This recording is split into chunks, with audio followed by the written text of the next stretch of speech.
दोस्तों, एक बहुत ही सुंदर गांव था। गांव के एक परिवार में हरिशंकर नाम का आदमी रहता था। उसके दो बेटे रामू और गोपाल भी उसके साथ रहा करते थे। हरिशंकर रोज सुबह प्रातः उठकर लकड़ी काटने लगता था और बहुत ही सुंदर कुर्सियाँ बनाया करता था।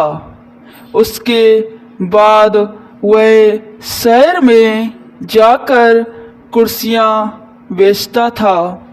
उसका बड़ा बेटा रामू जंगल से लकड़ी काट कर लाता था और पिता के काम में मदद किया करता था, लेकिन उसका छोटा बेटा अपने दोस्तों से गप्पे लड़ाता रहता था।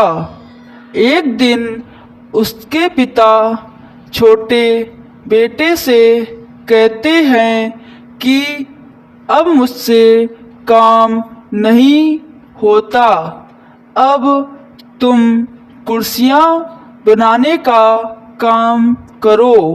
उसका छोटा बेटा गोपाल तुरंत ही काम करने से मना कर देता है और कहता है, कुर्सियाँ बनाने से कुछ नहीं होने वाला, मैं कुर्सियाँ नहीं बेचूंगा। फिर हरिशंकर रामू से कहता है कि बेटा, तुम तो यह काम अवश्य करोगे, तुम तो समझदार हो।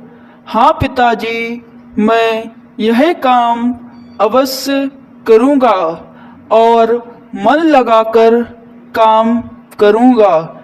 फिर रामू अगले ही दिन से बहुत सुंदर सुंदर कुर्सियाँ बनाने का काम करने लगा और उन्हें बाजार में जाकर कुर्सियाँ बेचने लगता है।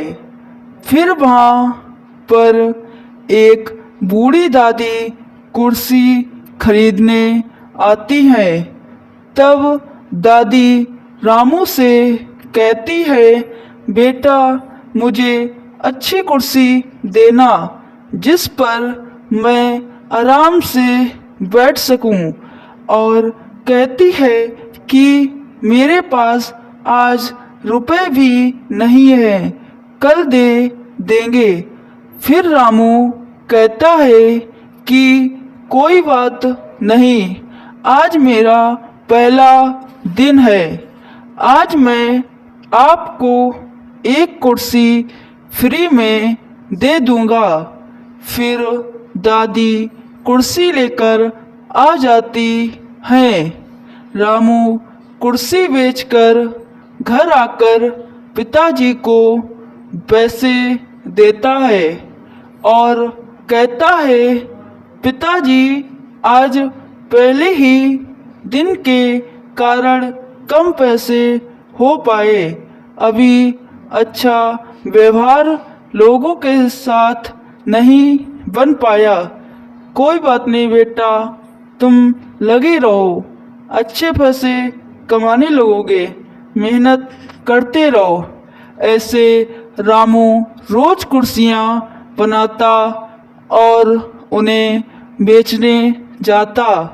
एक दिन रामू शहर से जा रहा होता है, तभी उसे रास्ते में एक सेठ मिलते हैं और वह कहता है, रामू, तुम बहुत ही अच्छी कुर्सियाँ बनाते हो, मुझे 2 दिन में 100 कुर्सियाँ बनाकर दे देना। ठीक है सेठ जी, पूरी कोशिश करूँगा जिससे आपको समय से कुर्सी दे पाएँ। इतना कहकर रामू कुर्सियाँ बनाने में जुट जाता है और कड़ी मेहनत से 100 कुर्सियाँ तैयार कर देता है। फिर वह शाम होते ही घर आ जाता है। उसी रात में उसका छोटा भाई गोपाल सभी कुर्सियों को जला देता है, जिससे रामू अपने पिताजी के सामने अच्छा ना बन जाए।